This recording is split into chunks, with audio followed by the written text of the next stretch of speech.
Welcome, everyone, to a Citations Needed live stream. I am Nima Shirazi.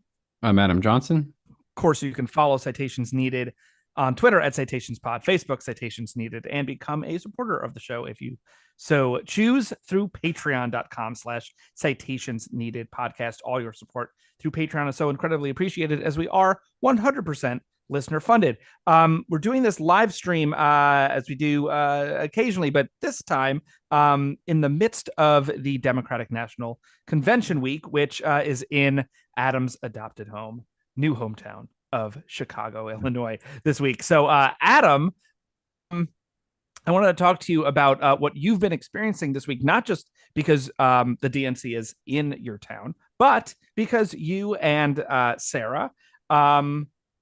Sarah Lazar, who is your partner and also is currently writing for The Nation this week, covering the convention, as are you. And so you and Sarah are doing reporting from the convention. And so before we get into like what you've been hearing and what your takeaways so far from day 1 and 2 have been, Adam, I'd love to hear about like where you've been spending your time. Do you know what I mean? Like, because there are a number of different convention sites and who you have been speaking with, and then we can get into kind of the takeaways.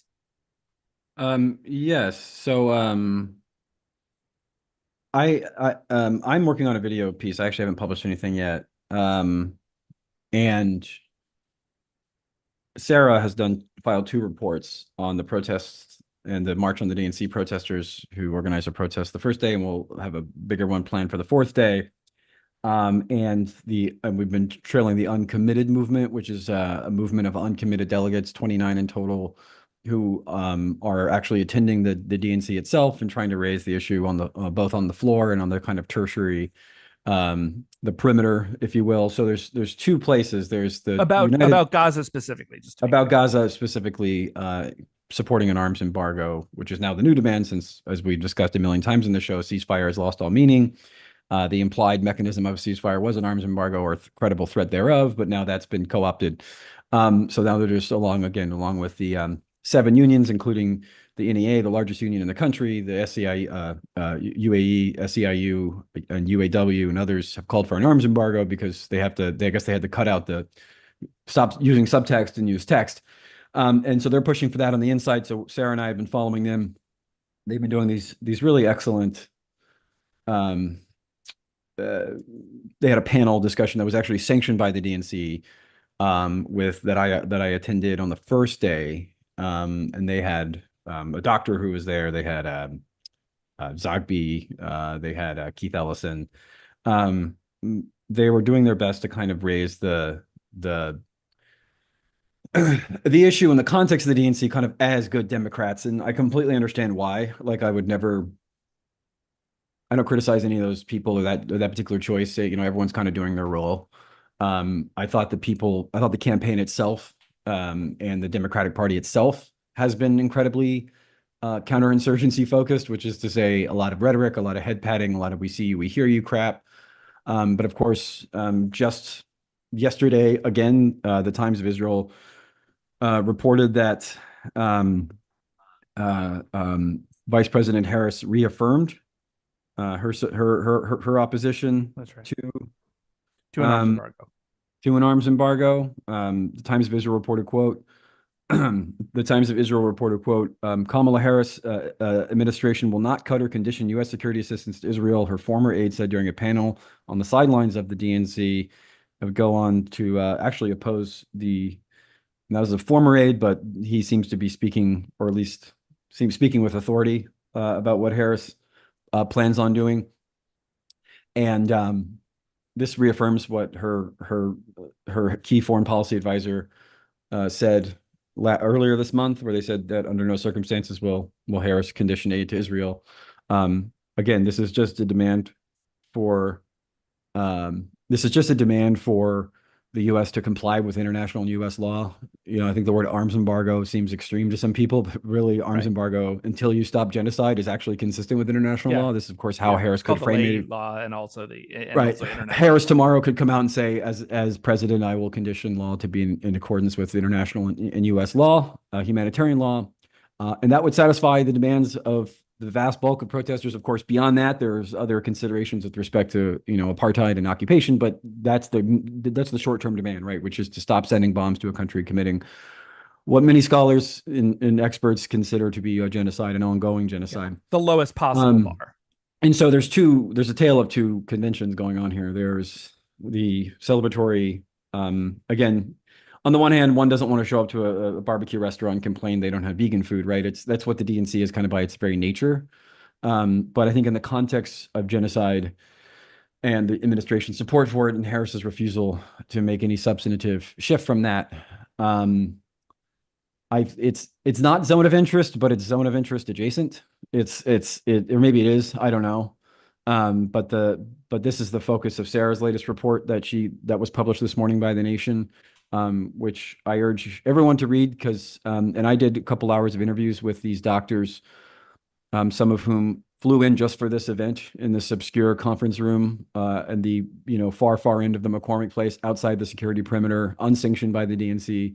Right. They are, maybe 40, 50 people, handful of reporters, begging the Harris administration, begging the media to care, to not sort of fall for this Biden-Harris switch and vibe shift and tone shift that is not with any substance. I'm working on a video essay with The Nation for that. Ideally, it'll come out this weekend or Monday, because it truly is a tale of two conferences, a sort of tale of two meetings, because Harris has doubled down, tripled down rhetorically, and in terms of signals on the specific policy. Now, people say, "Oh, well, she didn't visit Netanyahu's speech." Well, so what? That doesn't really matter. That's kind of become normal liberal practice. She had a tone shift. Well, her rhetoric is, again, as we discussed, identical to that of Biden's. Certainly the uncommitted movement, who, by the way, is made up of like the nicest human beings in the world, the most accommodating, most they start off every sentence saying, I'm a lifelong Democrat. I've been a Democrat my whole life. I believe in Democrats. I know Harris is a good person. I mean, these are extremely nice people, and extremely accommodating people. And they have a very simple demand, which is condition U.S. aid to Israel in accordance with U.S. and international law. And Harris has repeatedly refused to agree to that. Yeah, Adam, I kind of want to talk about the you're talking about like the tale of two conventions, right? And there is what is happening, let's say at the McCormick Place Convention Center, which is like a few miles away from where the NC is actually having their convention at the United Well, Center. to be clear, the McCormick Place does have security official DNC things. Right. That's like the daytime stuff. That's why. So we're not going to that today. That's why I'm at home. I'm not actually there. But tonight we're going to the United Center, where the actual where the party is. Right. There's like an offsite and then like an on-site, and it's all sanctioned. But this idea of that the two DNCs, which is not necessarily about physically where they are, but the vibes. And wanted to talk to you about because I know you've obviously been watching, even if you haven't been in the room yet, the big speeches, like the primetime speeches, and just wanted to talk about the very few mentions of Gaza. Right. So AOC is one. Bernie mentioned Gaza last night.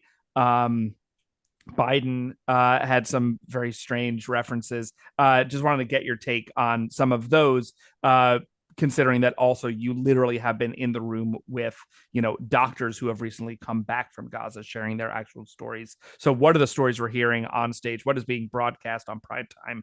yeah. And then what are the other actual stories that are present and yet still kind of relegated to the shadows? So I was there. I was present for AOC speech on Monday night, Yeah. and I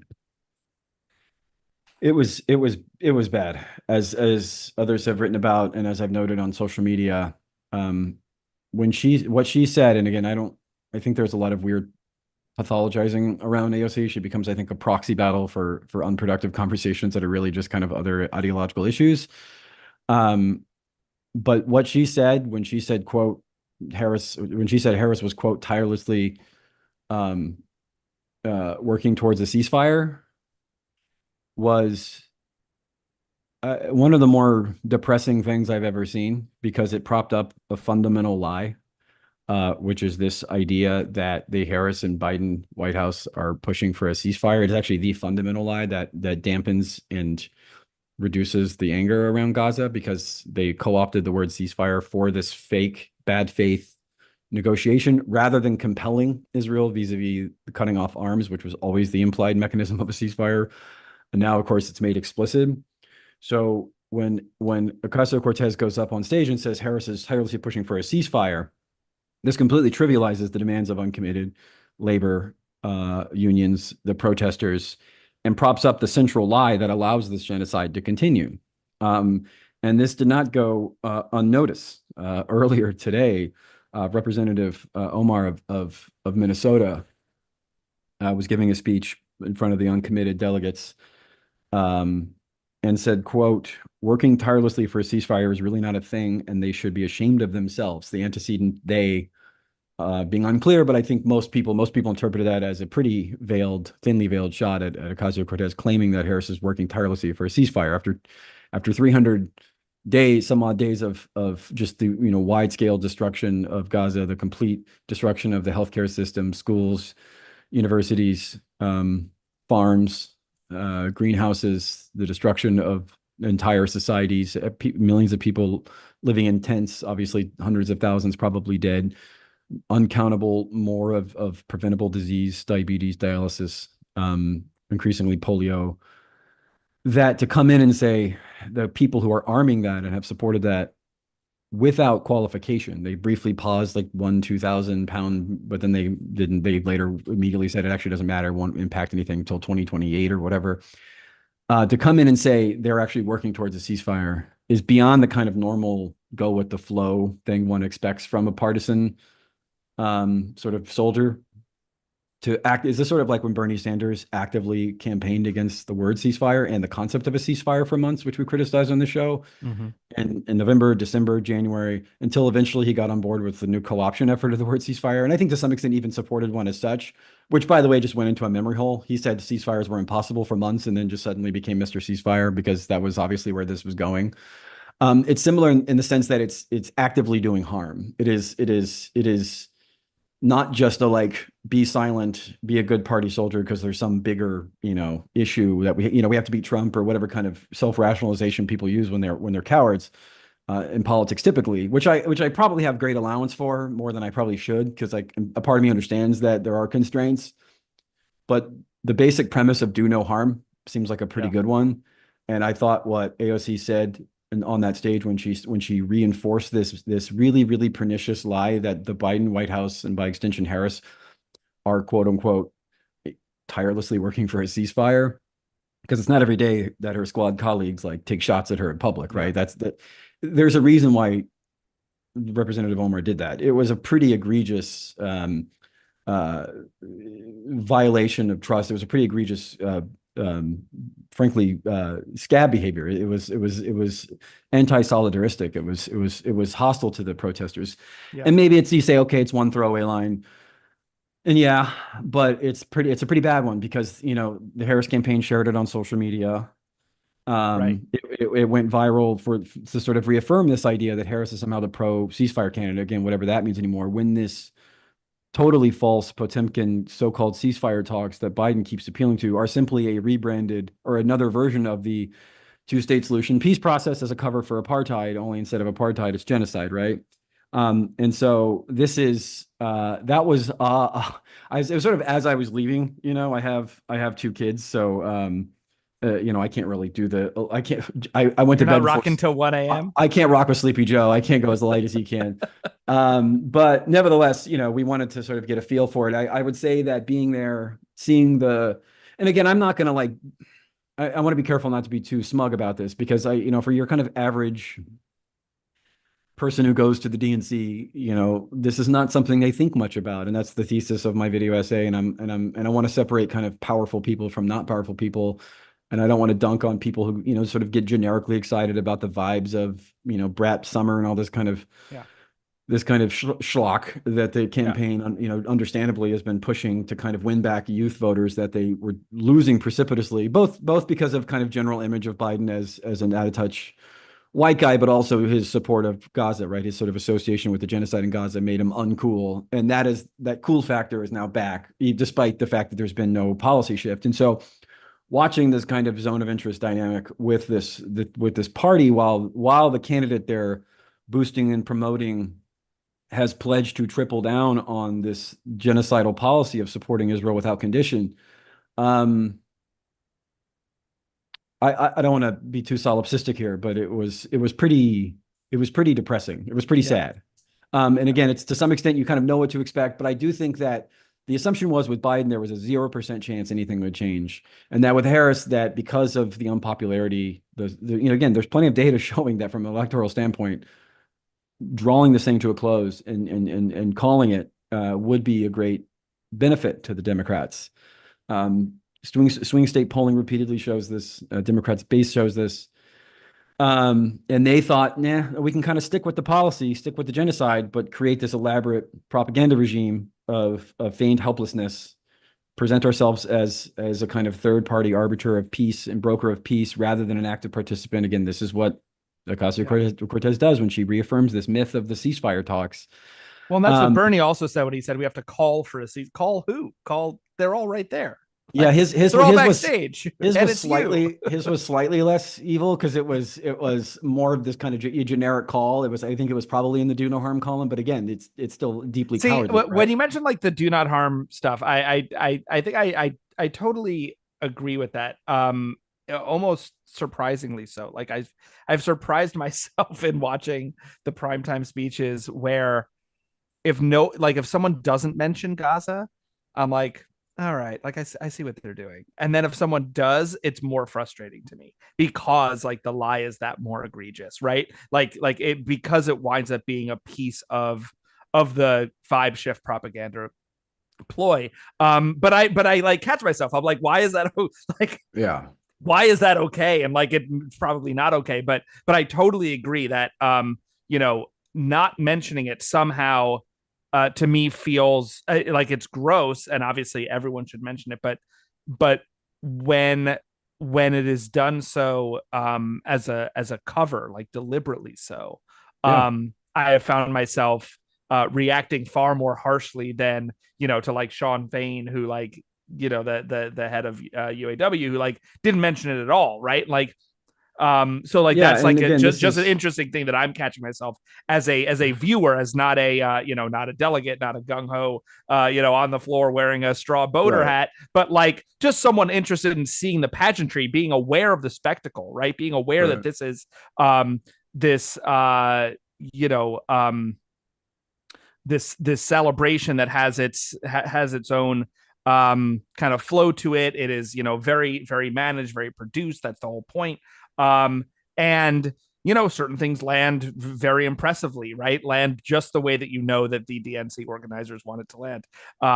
You have the Obamas ending night two, Biden ending night one. The whole flow of this has been very well produced. I actually think, but Yeah. No, it's in its being well produced and being a real kind of stark difference than the RNC, right? And surprise, surprise, that's a huge shift. That was not the expectation a month ago, right, or a month and a half yeah. ago. And to see all this, but then to see those people, especially those people who one would hope, even in even though we should not be naive about anything, but in the hope that there will be certain people that would be closer allies in this than others, that kind of hold themselves to a different progressive standard, or at least their brand is such, or the media holds them as such. Mention Gaza from the stage, right? From the big podium, right? at the United Center, and to do so without using any words that are meaningful, and more so to even cover for the lack of policy shift, but the kind of pretension that um, that there is care, right? And I think Yeah, I mean, this is that is this, what is so kind of the grotesque overarching to theme me. of Sarah's work and my work this week is that of compartmentalization, which is what does it look like to party in the context of an administration to celebrate and to effectively argue for a second term of an administration. I think that's fair to say. That's what she's. I mean, that's what she's banking on, more or less, right? She's a member of the administration. Again, she has not broken from any of the which again is she can do anytime she wants. There's no rule that says she can't, despite what people say. It's just a bullshit norm that someone made up 10 minutes ago. It's not a real thing. Um, and to watch that and to just because what makes it very for me personally, and again, not to turn this into a therapy session, but what makes it so kind of depressing is that it's all very predictable. That Biden dropping out, she takes over. There's this kind of brand shift with no policy changes. And then I say, oh, along with the kind of co-option of ceasefire back in February, the student protesters going home for summer and the police suppression, and the kind of fake humanitarian ploy, I was like, oh, this is going to work. And I wrote about it in March. I said, this is more or less back when even I thought Biden was going to stay in, although I think if Biden was in, there would be a lot more opposition, that this is going to work. Because now when you have to explain the sort of differences between what you're saying when you say ceasefire versus what the White House is saying, you've already lost. Because now you're doing this sort of complicated, well, actually what they really mean is temporary pause, and the US and Israel have reaffirmed that they're going to keep occupying, bombing Gaza for, indefinitely, for months, if not years. You've already lost. It's too complicated. Ceasefire was a sort of, again, based on previous conflicts, 09, 12, 14, 18, 21. Everybody knew what ceasefire meant. It meant the US right. threatens a weapons embargo, or actually enacts one, and then Israel says, okay, we're wrapping that up. That they use the actual leverage they have rather than this current posture of feigned powerlessness. But they successfully maneuvered that rhetorically, again, in concert with the counterinsurgency tactics, in concert with police cracking down, passing laws preventing the people from protesting. Even the amount of legal battles and red tape that the Chicago protesters even had to overcome was pretty significant. And they can point to that and say, oh, look, they said they were going to have X amount of protesters and they only had 4,000 or 5,000. Isn't that an evidence this isn't important? Because, historically, popularity is a proxy for moral utility, right? Or sort of moral value. And then it's like, oh, they kind of did just kind of vibe past this because the DNC was really the last opportunity this could have been seen as an embarrassment to the campaign, where to the extent to which there was any pressure. Now, of course, it was always a long shot. The U.S. is very much committed to this particular military, quote unquote, military campaign. I'm sure they justify it for a number of reasons, up to and including, the concept of American credibility or whatever. But this was an opportunity to really kind of turn the page, or at least get some concessions. But, she's a member of the party. She was a prosecutor. She was a member of the administration, rather. She was a prosecutor. She had, until she, beginning of the 2019-2020 primary, she had more billionaire donors than anyone, including Pete Buttigieg, who had mixers in wine caves. So this is someone who has always been a fairly, ideologically fatuous, go with the conventional wisdom. Of course, she's not going to buck Biden. Of course not. That's why he chose her, because he himself is deeply conservative. But there was a sense that if there was some electoral pressure, if there was some kind of sense that this king could drag them down, that they would respond at least in the interest of self-preservation, or at least pressure, or Biden would kind of really put an end to this totally gratuitous and cruel ethnic cleansing and mass killing campaign. But once the vibe shifted and everybody kind of forgot about Gaza or compartmentalized it or said, well, there's this or that, then there's no urgency around it. And it was a and I'm not being, I unironically think that Ad Age should give their 2024 marketing award to the new definition of ceasefire. I mean, that was one of the more brilliant marketing campaigns I've seen in my life. I mean, it worked to perfection, and you could see it working in real time. And we talked about it in real time, and others, wrote about it and talked about it. But once that got sort of confused and abstracted out into this open-ended, because again, it works well for the so-called peace process and the so-called two-state solution, right? You can justify military occupation and apartheid and the ghettoization of Gaza for 20 years now, the ghettoization of Gaza. Beyond that, of course, decades and decades of occupation, and apartheid, by just saying, oh, we're working on some peace process. We'll win. I don't know, 2039. Like, I mean, you can do this all day. And they understood that as long as you had some process in place that liberals could point to as some sort of liberal Yeah. sort of value Do signal, somethingness. Yeah. do somethingness, that you could pretty much get away with anything. Yeah. And it worked. It mostly worked. Most progressives, so-called progressives, liberals, even people who are kind of independents or conservatives who were really, dicey about seeing an endless stream of dead kids on their social media, have bought into this myth that there's this mysterious, Biden's up at 2 o'clock in the mornings with Blinken, working the phones, trying to get this ceasefire deal done, despite the fact that every single time he's asked about it, no, he says, to the extent to which we're having a ceasefire, it's a temporary pause, but we are going to have quote unquote total victory. We're going to do this for weeks, months, if not years. He's very clear about that. And the only thing that would possibly change his mind and compel him is if the U.S. threatened to back to full support. But those extra 2-3 layers are just too complicated for most people to kind of ingest and to internalize.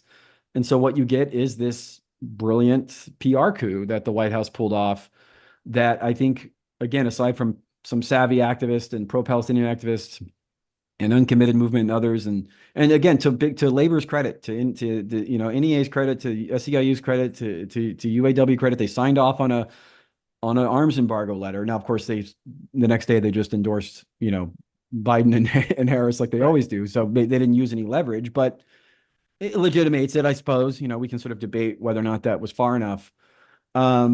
And so here we are. We're in this tale of two conventions, and these doctors that I had the great privilege of.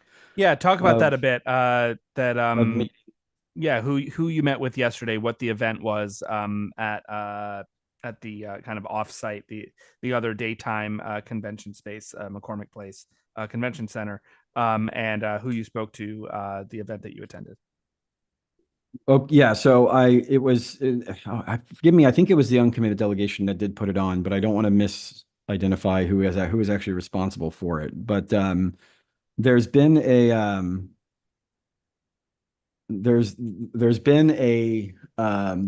group of doctors who are who are kind of existing on the outskirts of the periphery of the convention itself, and these unsanctioned spaces that they're giving conferences at, news conferences, sitting down with journalists, trying to talk to people. And they sorry, one second, I'm trying to find the article itself, because I reference it several times but I can't find it, so I will end it. Trying to get people to care, and I had the privilege of interviewing some of them. Again, the video will be seen soon. Some flew in from Arkansas, North Carolina, California. They flew in just for this, by the way. These are people that worked in Gaza for free as volunteers, who are high-paid surgeon, high-paid emergency medical workers. And we'll put the link to their press conference in the show notes. So Democracy Now! Covered it. I think the AP covered it. I don't think any other mainstream outlets really covered it. Jezebel had a really wonderful write-up. Of course, The Nation did. Who have nothing to gain, nothing to sort of, right? They're not sort of, what motive would they have? Who are basically saying, the things that I saw, if you saw them, you would not compartmentalize it like you have. Right. And again, I won't recite what they said in terms of the grisly stories, because I won't be able to do it justice, and it would be a kind of third-hand account. So by all means, go read it. We'll put in the show notes. But the stories these people tell, and they've told it in multiple press conferences, and to anyone who will listen, I'm saying, this is something that the person you are nominating has reaffirmed and pledged to continue supporting. Yeah. And that needs to not happen. That is bad. And what do I get in response? How come they didn't protest the Republican National Convention? Exactly. You want these surgeons, one of whom literally just flew in from Gaza the previous day. Oh, I don't, maybe because she was in Gaza saving lives. And Right. this is the kind of psychotic, I think, partisan polarization that really comes in where the connective tissue between the decisions made by people we ostensibly, again, we love and we brat meme and we say, oh, Obama's speech, and there's all this sort of celibacy, right? It's just too much cognitive dissonance. We cannot believe that these people who we have these kind of parasocial relationships with, there are Tim Waltz is our uncle, and he's, we love him and he's great, and we think they're fundamentally good people, again, whatever that means. We can't acknowledge the fact that they are in fact reaffirming and endorsing. Obviously, there's degrees of culpability, right? The person at top is most, Biden's most responsible, and on the other end, there's some, delegate from bumfuck, whatever. There's degrees of culpability, but this is like the idea that they have a direct line of responsibility for these horrific images that people see nonstop that are still going on, right? Just yesterday, Israel killed 60 more people, plus probably more. And again, that's just bombing. That's not including preventable diseases and other outbreaks. That they can't possibly really be responsible for that. That's some kind of left-wing sophistry or kind of moralistic crusade, or it's really a proxy battle for this other grievance.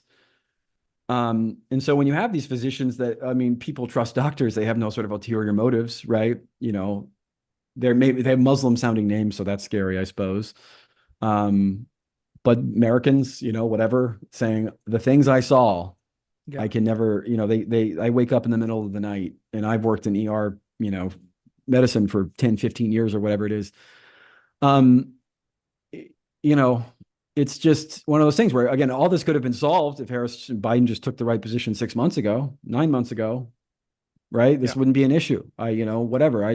Coconut meme all you want at that point, I suppose, with an understanding there's other bad things they do other than this. But as a kind of moral baseline, as a kind of bottom line thing,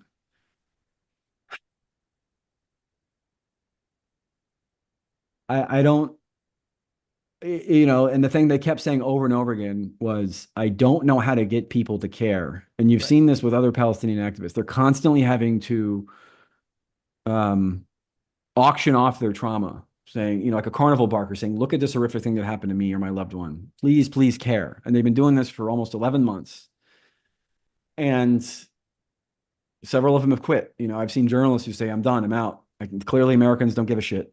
American public doesn't care. Liberals don't care. They've built these elaborate excuse-making regime. Biden's powerless. Netanyahu can't do this. Actually, Netanyahu controls Biden. Biden's just a puppet. These anti-Semitic. Even if there was an embargo, it wouldn't actually change anything. It wouldn't matter. Whatever. There's always an excuse. Yeah. It's a non sequitur. Oh, Harris is actually secretly pro ceasefire, but has to work within the system because of some 7-dimensional chess, and trust us, even though there's no evidence of that at all.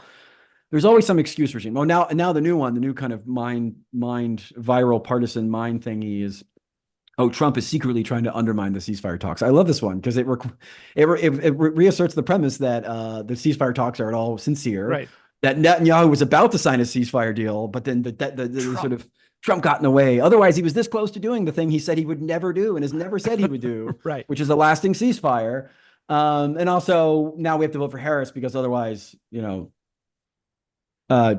Trump's devious plot to prevent the otherwise dovish Netanyahu from signing a peace agreement, not being compelled, by the way, by the threat of U.S. arms embargo. There's always some fucking bullshit reason why nothing can happen and nothing you do matters, right? I mean, there's a huge media industry, huge partisan media industry that is built around creating excuses and pushing the narrative of powerlessness. And again, these activists, doctors, people in the streets, Palestinian people on social media, you sort of name it. Again, a couple people lit themselves on fire, but we forgot about that. I've been trying to say, what is it going to take you to make you care and to make this a socially unacceptable position in public? Yeah. Supporting the extermination of a people, right? Their entire way of life, their entire culture, mosques, farms, schools have been completely decimated.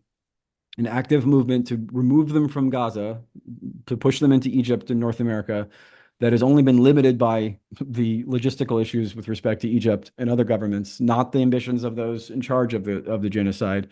What is going to make you care and to make this urgent and to make endorsing this socially unacceptable? And there appears to not really be anything that will do that. Yeah, and it's a real study in just the futility of making reality matter. And looking around and seeing this kind of celebration from, again, nominally progressives, nominally liberals, people who nominally care about human rights, people who nominally care about so-called progressive values, while the person they're celebrating has tripled down on these policies and just kind of hoping that that's a lie, kind of hoping that Right. she sort of doesn't really mean it, again, with no basis in reality, right? Because again, Netanyahu is clear it's going to go on for a few more years, and now she's the odds-on favorite to be president. And there's no sort of sense of democratic input. There, of course, there's no primary where this could have been litigated, and commitments ought to have been made. Although people would say, well, those commitments would be, broken anyway. But it's, if commitments didn't matter, she would have made them, right? So clearly they Right. matter somewhat. Um, and and you look around, you say, oh, like the bad guys won. Like nobody cares. And I'm not trying to sow nihilism. I'm not trying to say that people who are protesting should stop protesting, anything like that. I mean, I'm just sort of telling you my impression of being there. I never want to promote the sense of like futility or eventuality, because I think that's, everything is something until it's nothing, right? That's kind of activism 101. So I don't want to sow nihilism. Or nothing until it's something. Sorry, nothing until it's something. You're right. My apologies. And you say, oh, like we vibed their way through this. They PR'd and vibed their way through this incredibly Totally. successfully. And I And you can feel see it on very the stage every night. and Absolutely. I feel very much alienated from people who aren't at least slightly bothered by that. I feel like I'm on a different planet from people who kind of roll with that inevitability and shrug and say, well, that's just the way it is. Now, again, I'm not going to blame some random person for voting for, whoever, because they view it as the lesser of two. I mean, that's not my goal. Like, people without power are going to do what they got to do. I get that. But there is powerful people and powerful media actors and journalists and editors and producers who decided that they were going to roll with this fake ceasefire narrative and mostly paper over the responsibility, the moral burden and responsibility of both Biden and Harris, who I think have done a very bad thing, to put it in moralistic terms. Well, I think I know you were looking for one of those pieces. Let me since we are here, let me quote from Sarah Lazar's article in The Nation, which was published today, August 21st. The headline: As Democrats party, doctors beg the world to listen to Gaza. And there's a section close to the top where Sarah recounts some of the things that were said at um, at one of these recent meetings. Um, so here, I'll just quote from it. Quote, Tanya Haj Hassan, a pediatric intensive care doctor, described holding the hands of dying children, quote, taking their last final gasps with no family alive able to comfort them, end quote. The phenomenon of wounded children arriving alone is so common there, she said, that there's a term for it. Wounded child, no surviving family. Ahmed Youssef, a doctor in internal medicine and pediatrics, told of a woman who had severe burns all over her body. Doctors discovered she was pregnant and, quote, we knew she was going to die there and her baby would die there. And there was nothing we could do, end quote. He said she moved to the intensive care unit and, quote, every day she lived until she died, she was in pain because we didn't have the kind of medicine we needed for her, end quote. One day he walked in and her bed was empty. He said, quote, her story is just one of tens of thousands. And her family mourned for her just like we would mourn for her. Just like we would mourn for our own family members. End quote. So, yeah, I mean, these stories go on and on, Adam. Sarah's been documenting them, like in these articles for The Nation. I know you have work coming out too, and as you said, some other members of the press were attending these. Um, what is the having not been in the United Center this week, I'm not there, and I know you are going back tonight, right? What have you seen? Kind of maybe not in the main arena space, but in the hallways. Um, are people wearing wearing anything in solidarity? Are you seeing any Yeah, conversations on the they have sidelines? kind of Democratic branded, Palestinian scarves that some of the uncommitted have worn. They're very identifiable. Yeah. Obviously they're an extreme minority, but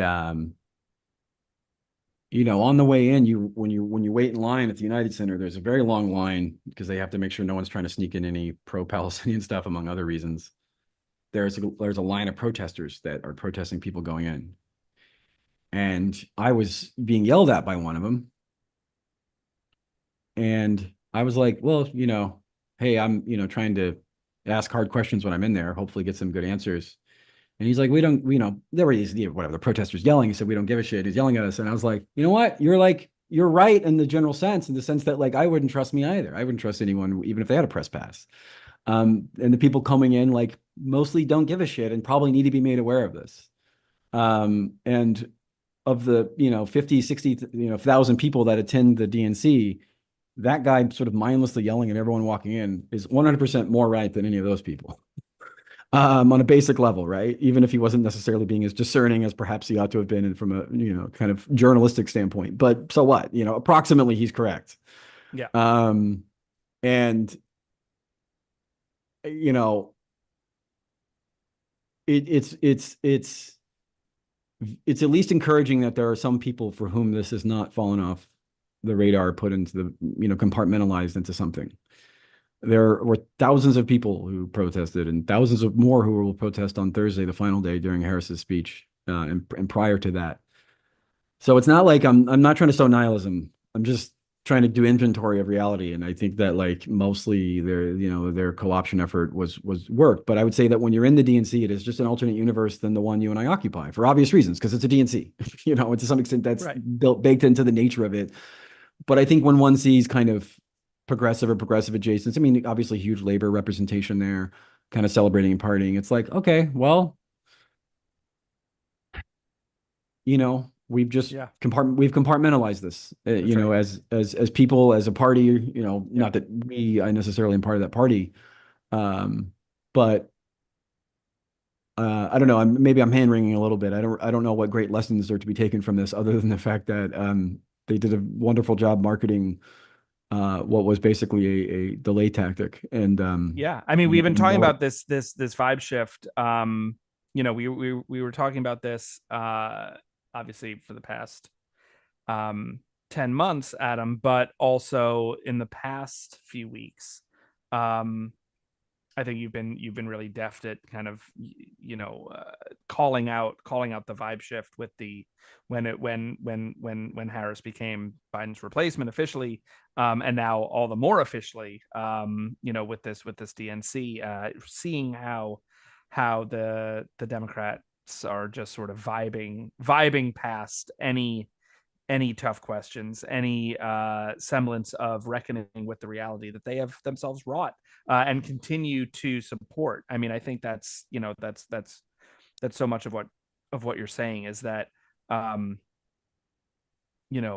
when Gaza is mentioned, it hurts even more than if it were just sidelined in a certain way.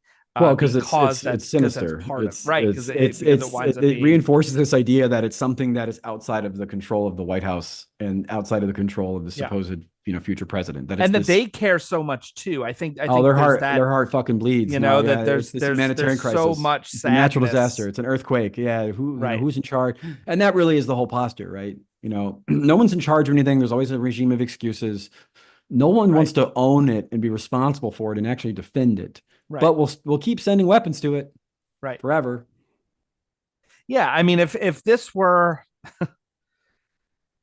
happening under a different administration, let's say, it's gross, but like a second Trump administration, or a different Republican administration, then this, I mean, it's obviously just a thought experiment, but this DNC would I think we'd hear far more blame on the current administration. Oh no, well, because for allowing this to happen, right? That would be a talking point, right? Because that the Republicans would be lockstep with the criminal Netanyahu government, right? That would be the line. Sure, maybe, and maybe it would be more popular with like this sort of alleged progressive wing. Yeah, exactly, right? Exactly. But but because this is happening under Biden's administration, if I had a nickel for every so-called progressive who protested Netanyahu and called him a war criminal, and then kept sending him weapons, I would have Right. a lot of nickels. Yeah, So yeah, like yeah, even yeah, that rhetoric exactly. is utterly meaningless. Again, all that's why Israel doesn't give a shit. Netanyahu doesn't care if you call him a war criminal. He doesn't care if you boycott his speech. He doesn't give a fuck. Right. Yeah. As long as you keep The sending him planes with weapons, weapons keep arriving. he doesn't give a shit. And he said that. He even says that. He's like, I don't care. Like whatever. As long as they keep sending me weapons, nothing else fucking Yeah. matters. Yeah. So until that stops, that your words mean nothing. They Yeah. mean, you can shit in one hand and have nice words in the other and see which one Well, but feels good. it's like what Trump said with, he could go out in, the middle of Fifth Avenue and shoot someone that wouldn't affect his poll numbers. Right. Like Netanyahu realizes that he can commit genocide nonstop for, 10 months and it won't matter. No, because you That's can not going to say, oh, he's negatively affect bad. He's any not doing the genocide any right. American policy. But if you keep agreeing to send him weapons, what difference does it make? Exactly. So you are going to be headed toward the United Center tonight, I Correct. believe. I don't even know what's on tap for tonight. Is it Bill Clinton? Oh, that's Sarah's pass. Is Here's my Clinton pass. coming? What? Is, I don't is Clinton going to be there? Are you going to hear about a new Oslo?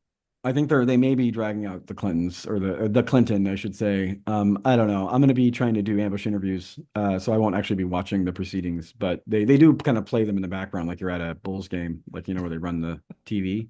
But I don't. Yeah. I'm not gonna really be watching it. It's the whole thing's extremely boring. There's nothing you can't do at home unless you're getting drunk with friends. And I don't have friends and I don't drink, so it doesn't really do me any good. It's not really worth. It's not really worth it. Like it's quite boring. You're just like looking at a large video jumbotron of Tony Goldwyn's face, and it's like, okay, I guess that's a thing now. All right. Well, the villain and Ghost. It's cool. Indeed. I know he's on Scandal, folks. I get it. I'm old.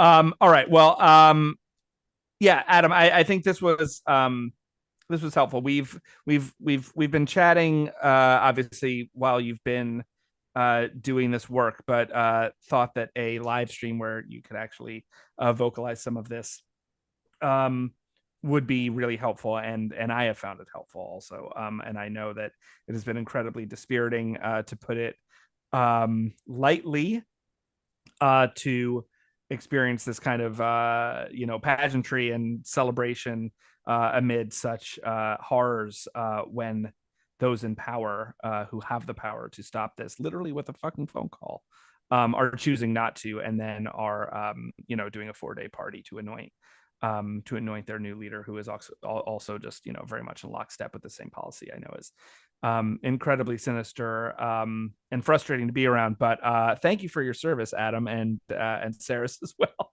But that will do it for this Citations Needed live stream. Thank you all for watching. Of course, you can follow the show on Twitter at Citations Pod, Facebook, Citations Needed. Become a supporter of the show and our work through patreon.com/Citations Needed podcast. All your support through Patreon is so incredibly appreciated, as we are 100% listener funded. But that will do it.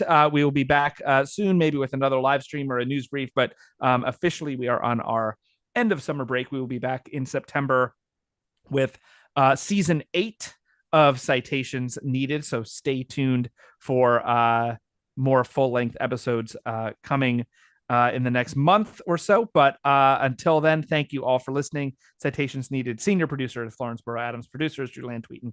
Production assistant is Trenda Lightburn. The newsletter is by Marco Cardellano. Transcriptions are by Mahnor Imran. The music is by Granddaddy. I'm Nima Shirazi. I'm Adam Johnson. Thanks again for listening and watching, everyone. We'll catch you next time.